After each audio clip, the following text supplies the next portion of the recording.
Hi, it's Alvina from Sweat Pea Quilting, and this month I'm going to show you how to make a couple of fun projects using clothesline rope.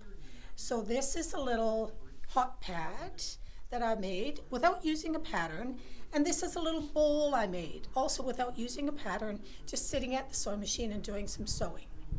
This is a fairly simple project that you can sit down with your grandkids, or just when you're tired of making a big quilt and you just want a break or a change. This is a great little project, and get into your stash. Nothing has to match. It doesn't have to be coordinated. You just sit down and sew.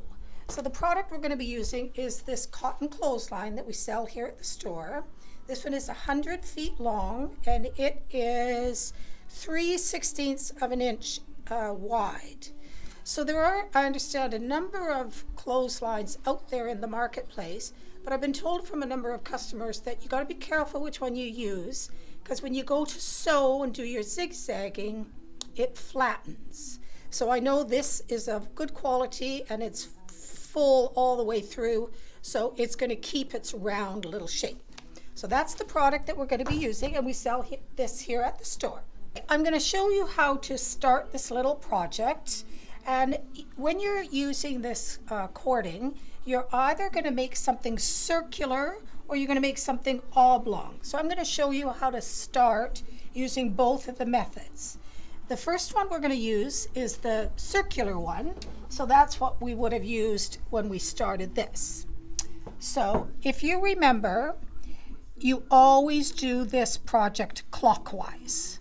So this looks like a little comma, so kind of keep that in your mind. It should always look like a comma, and then you'll know you're going the right direction. So the center of it is the hardest thing to do, because you're trying to hold it together and you're trying to zigzag it. What I've decided is a better way to do this, and you won't be able to tell once I've gone a few rows, is I've rolled this clockwise, as you see, and then I've just put a little pin through it. So I'm going to take this to my machine, and I'm just going to do a straight stitch just to hold this together. I got to be careful of my pin there, that I don't want to hit my pin. So I'm just going to, with a regular sized straight stitch, just go through your little snail, we'll call them. And if you want to do it a second time and make a little X, you can do that. But you see, we've got it as a little piece together now, and it'll be much easier for the next step that we're going to do. Okay, so now I've moved over to my other machine, and I'm going to show you how to do the starting position if you're going to be making something rectangle or oblong, like this little mat that I'm working on. So you're just going to put the two together.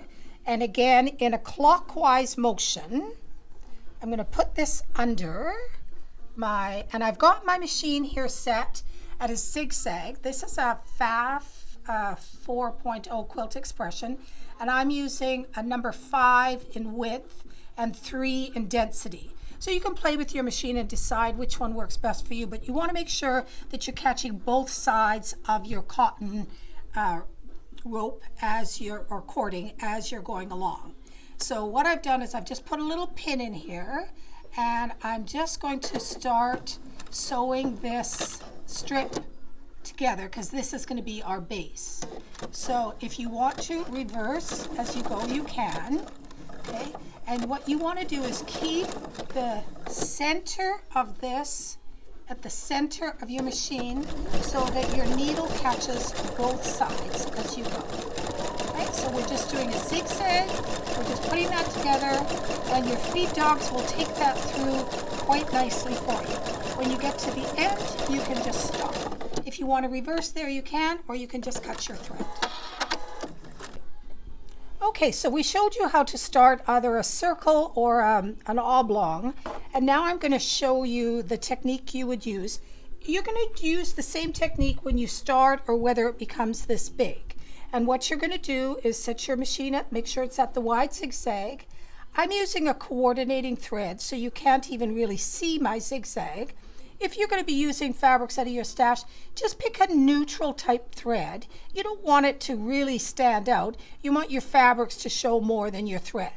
So we've set our zigzag, and I started this earlier just so you could see what I'm doing. And on this one, I'm basically leaving the cording so you can see the majority of it and just adding in a few little pops of color. So I'll show you how to do that. So if we're just starting, again, I've got my 2 cords and I've centered. I am using an open toe foot here, and it's really beneficial when you're doing a project like this because you can see what you're doing. So if you've got an open toe foot, your regular feed dogs will you don't need a walking foot, and this will make your project way easier. So I'm just going to put my needle down, and I'm just going to go a little ways, and then I'm going to show you how to add some fabric. So if you were doing yours all in fabric, the rope covered in fabric, then you would always stop with your needle down. If you've got a needle down position in your machine, always stop with the needle down position, and that makes sure that your project stays in under your open toe foot, and you're not going to have it fall off your machine. So I'm going to add a little piece, starting to add a little piece of fabric, and what I'll tell you is I cut my strips about 1 inch wide. They don't need to be wider than that. They don't need to be narrower than that. That seems to be a nice amount to go around your clothesline cord.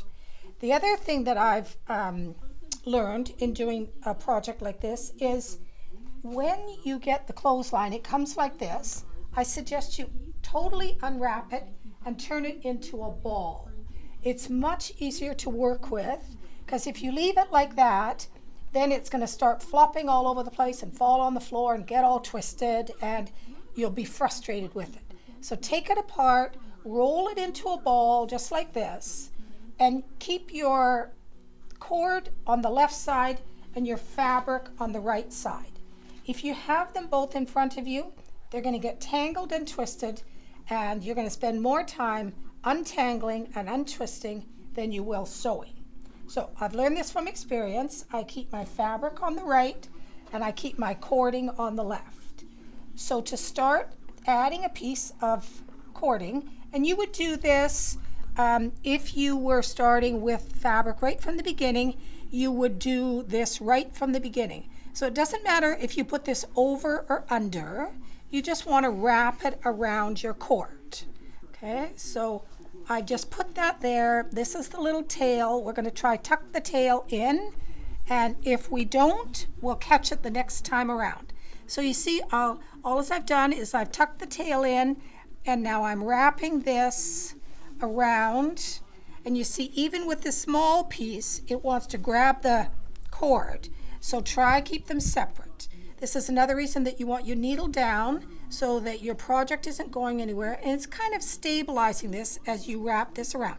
You just want to cover this. You don't have to over wrap it, just so long as you don't see any of the cotton cording.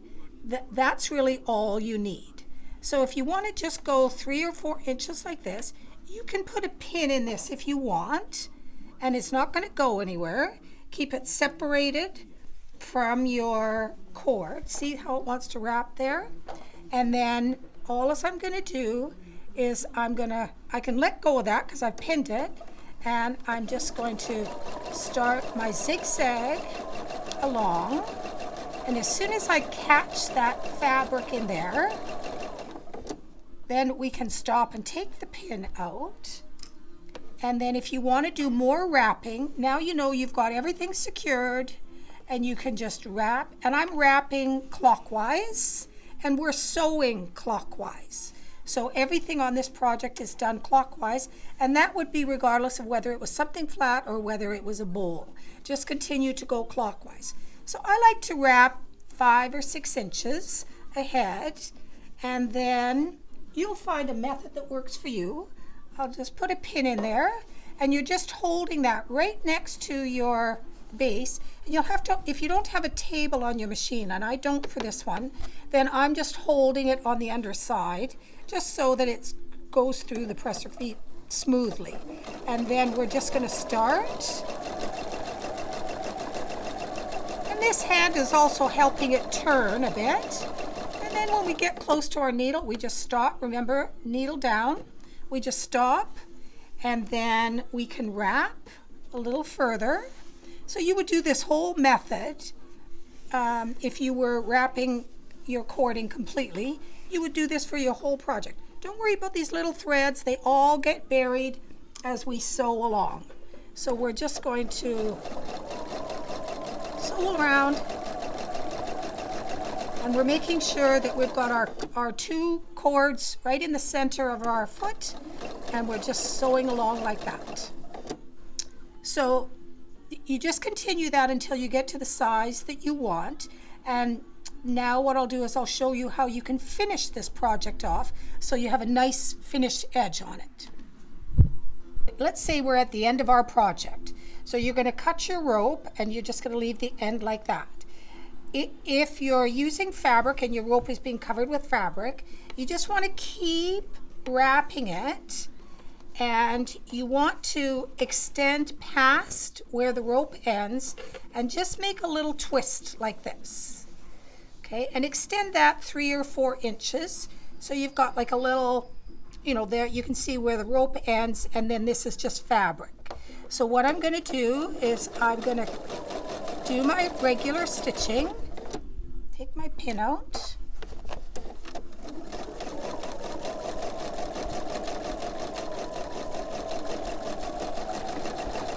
So now I'm getting to the end of my fabric, or my rope. It ends right there. And now I kind of want to just tuck that under and zigzag it under so that it kind of disappears. So we're just going to do our zigzag, and we've got both layers.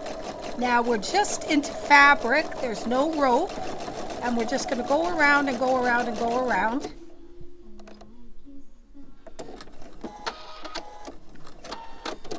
Okay, we'll take that out, and I'll just hide the back of that there.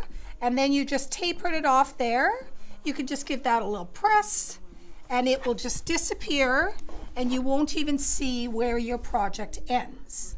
Now, alternatively, if you don't like this look, you don't like this little angle where it goes off, on this one, what I did was I did a binding. So just like in a regular quilt, I sewed the binding to the back of the machine, I brought it forward, and I sewed it to the front. You will have to use bias binding because this is circular, so anytime you're using a circle, you need bias binding.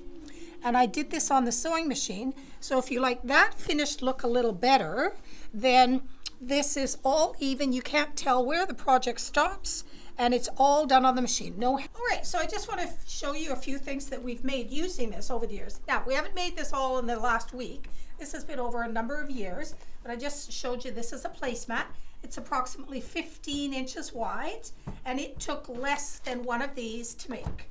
So this is a little bowl. We used some batik scraps and added a little fabric handle. We just braided it, give it a little bit more interest. This is a little floor mat. This probably would have taken 3 packages of this.